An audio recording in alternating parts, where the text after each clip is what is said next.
Assalamu alaikum урматтуу достор. Баягы чач өстүрүү боюнча көп суроолор болуп атат.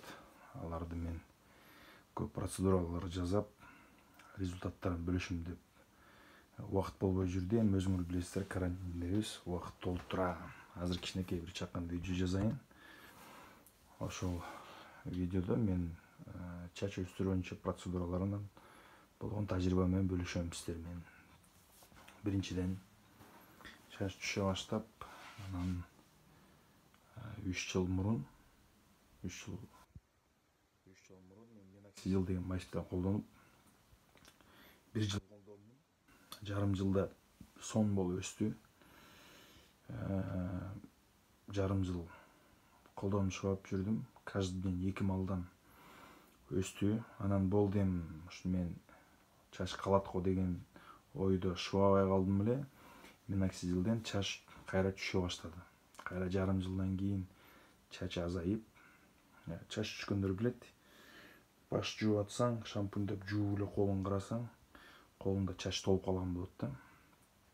Ошентип акырындан түшүп отуруп азайып кетет экен.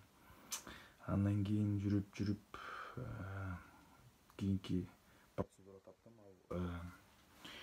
Мезотерапия деп аталат экен. Мезотерапия деген бул укол менен баштын баардыгына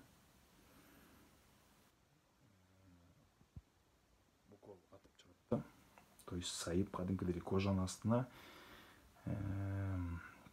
аминокислотторду жана керектүү витаминдерди куят экен да. Бирок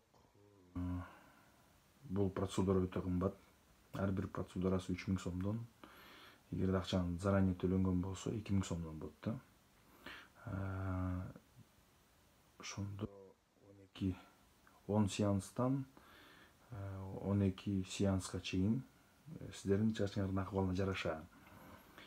Мен 12 сеанс эмес, 11 сеанс алдым. Аябай ооруйт, өтө ооруйт. Прям башың баарын сайгылап чыкса, аябай кыйналат экенсиң. 11 сеанс чыдадым, 12сине башым ооругандан да барбай койдум. Андан результат болду, бирок кайра эле Minoxidil сымал эле чач түшө баштады. Азыр эми чачым аябай түшүп калды деп айтпайм. Бирок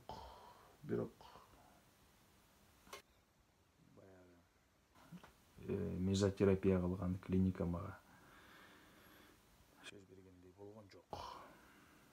Бардыгыңыздарга ушуну бөлүшүп кетейин дедим. Эми акыркы мен надеждам калды. Бул баягы чачты эктирүү. Турцияга барып, же Казакстанга барып, бирок аны дагы сураштыра келсем, ал дагы убактылуу нерсе экен. Аны бир эктиргенден кийин жылына бир жолу барып, профилактика кылып дагы эктирип туруш керек экен. Так что чөнтөккө жараша. Өп бергени курусун дейт го. Ошондой сыяктуу чачты лысый кылып эле лысый жүрсөм деген ой келип кетет кээде. Эле жок жүрсөң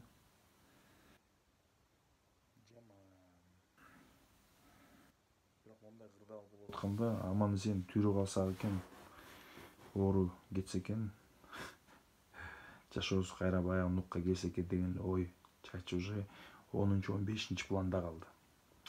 Бардыгыңыздарга ийгилик, ден соолугуңуздарга караңыздар. Урмат, мен Курал Чукоев.